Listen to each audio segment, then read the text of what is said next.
Shalom, selamat malam saudara-saudara yang dikasihi Tuhan Yesus Kristus. Selamat berjumpa dalam renungan pada malam hari ini. Doa dan harapan saya saudara semua ada dalam keadaan yang baik, sehat, penuh sukacita, dan berlimpah berkat Tuhan. Sebelum kita mendengarkan renungan firman Tuhan, mari kita berdoa. Bapa Surgawi, Bapa dalam nama Tuhan Yesus Kristus, kami mengucap syukur untuk berkat kemurahan Tuhan. Tuhan sudah menolong kami dalam segala aktivitas kami di sepanjang hari ini. Pada saat ini kami mau mendengarkan sabda kebenaran firman-Mu. Jamah hati kami Tuhan, berikan pengertian untuk kami memahami akan kehendak-Mu dan taat melakukan firman-Mu. Dalam nama Tuhan Yesus kami berdoa. Haleluya. Amin. Saudara yang dikasihi Tuhan, ayat renungan kita pada saat ini kita akan baca dalam kitab Bilangan 24 ayat yang pertama dan Bilangan 31 ayat 16. Tertulis demikian. Bilangan 24 ayat 1, ketika dilihat Bileam bahwa baik di mata Tuhan untuk memberkati Israel, ia tidak mencarikan pertanda lagi seperti yang sudah-sudah, tetapi ia menghadapkan mukanya ke arah padang gurun. Bilangan 31 ayat 16, bukankah perempuan-perempuan ini atas nasihat Bileam menjadi sebabnya orang Israel berubah setia terhadap Tuhan dalam hal Peor, sehingga tulah turun ke antara umat Tuhan? Saudara yang dikasihi Tuhan, di pusat kota Milan ada orang-orang yang seringkali nampak membantu para turis untuk mengambil foto diri mereka melalui handphone bersama keluarga. Orang-orang ini sangat baik kelihatannya dan kata-katanya juga manis.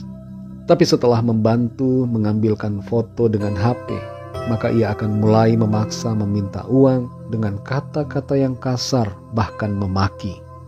Ada banyak turis yang seringkali terjebak dengan hal ini dan akhirnya membayar dengan terpaksa. Banyak dari kita, saudara, yang begitu naif menyikapi situasi di dunia ini. Kita terlalu polos dan tidak pernah mencurigai orang lain. Kita mengira semua orang itu baik dan mau menolong tanpa pamrih. Kita berpikir bahwa kata-kata yang baik selaras dengan perbuatan yang baik. Seringkali para remaja atau orang-orang yang masih sangat lugu terperdayai oleh sikap manis seseorang yang penuh maksud terselubung. Kita semua, saudara, perlu menyikapi orang lain dengan sikap yang bijaksana dan meminta hikmat Tuhan agar tidak terjatuh dalam perangkap kelicikan seseorang. Dalam Bilangan 24 ayat yang pertama dan Bilangan 31 ayat 16 ini, kita membaca ada dua hal yang memberikan kesan berbeda tentang Bileam. Di bagian pertama, Bileam nampak seperti seorang yang sangat baik karena meminta tanda dari Tuhan dan kemudian memberkati Israel. Tapi di bagian berikutnya, Bileam menjadi pribadi yang dicela karena rancangan jahatnya yang menjebak bangsa Israel sehingga jatuh ke dalam dosa yang membuat mereka terkena tulah.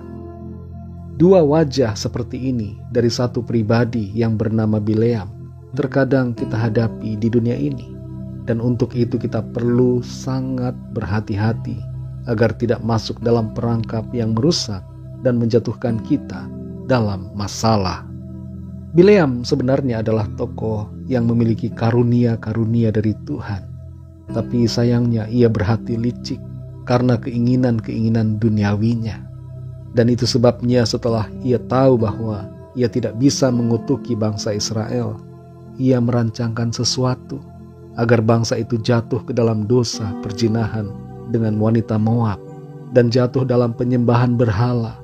Sebab dengan demikian mereka akan kehilangan berkat dan berada di bawah kutuk. Dalam lingkungan di mana kita berada, dalam pergaulan kita, dalam studi, pekerjaan, pelayanan, tetaplah bersikap benar. Berpeganglah teguh pada firman Tuhan.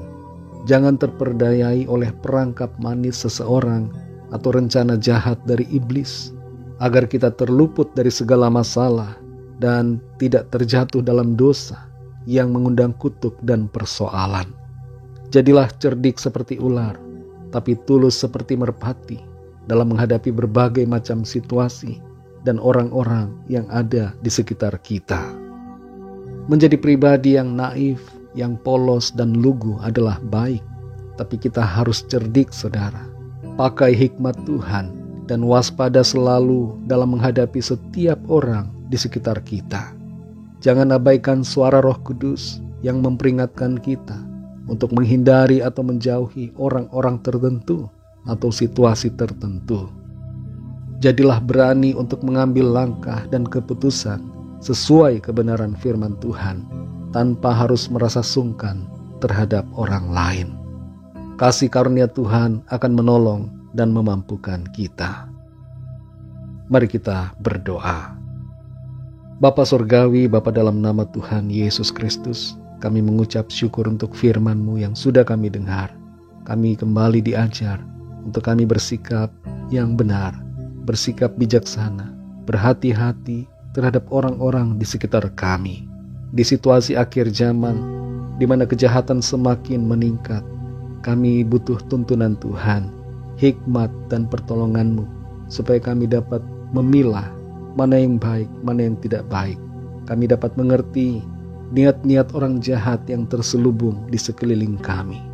Tolong kami Tuhan, supaya kami tetap menjadi pribadi yang berhati baik, berhati murni di hadapan-Mu, tapi juga bijaksana dan cerdik menghadapi situasi dan keadaan di akhir zaman ini. Terima kasih Tuhan, kami mengucap syukur. Tuntun selalu kami Roh Kudus, agar kami hidup selaras dan seturut dengan kehendak-Mu. Malam ini kembali kami mohon perlindungan Tuhan. Berkati kami dalam tidur kami. Berikan ketenangan dan damai sejahtera, serta tidur yang nyenyak. Dan bangunkan kami kembali besok pagi dengan kekuatan baru. Tubuh yang sehat diberkati Tuhan, untuk kami pakai memuliakan nama Tuhan dalam segala aktivitas kami. Berkatilah bangsa dan negara kami Indonesia, dan juga semua bangsa di dunia ini. Lawatlah dengan kasih dan rahmat-Mu, agar setiap orang dari segala bangsa percaya kepadamu dan terima anugerah keselamatan. Kami membawa kepadamu setiap permohonan doa dan pergumulan kami masing-masing secara pribadi, agar Tuhan melawat, menjamah, menyatakan kuasa, pertolongan dan mujizat-Mu bagi kami. Ampuni kami Tuhan akan dosa dan kesalahan kami, seperti kami juga mengampuni orang yang bersalah kepada kami. Dan tuntun kami selalu, supaya kami hidup semakin sempurna, selaras dengan apa yang menjadi kehendak firman-Mu. Terpujilah nama-Mu ya Bapa, dalam nama-Mu yang kudus, nama Tuhan Yesus Kristus, kami sudah berdoa dan mengucap syukur. Haleluya. Terimalah berkat Tuhan. Tuhan memberkati engkau dan melindungi engkau. Tuhan menyinari engkau dengan wajah-Nya dan memberikan kasih karunia. Tuhan menghadapkan wajah-Nya kepadamu dan memberikan damai sejahtera. Berkat anugerah dari Bapa Surgawi, cinta kasih karunia dari Tuhan Yesus Kristus, dalam persekutuan dan penghiburan Roh Kudus, menyertai kita semua, sekarang ini dan sampai Maranatha Tuhan Yesus datang kembali, dan bahkan sampai selama-lamanya. Dalam berkat nama Tuhan Yesus Kristus, haleluya, amin.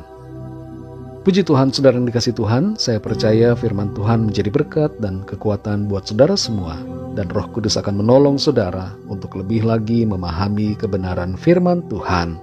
Tuhan Yesus memberkati saudara semua. Sampai jumpa dalam renungan yang berikutnya. Haleluya.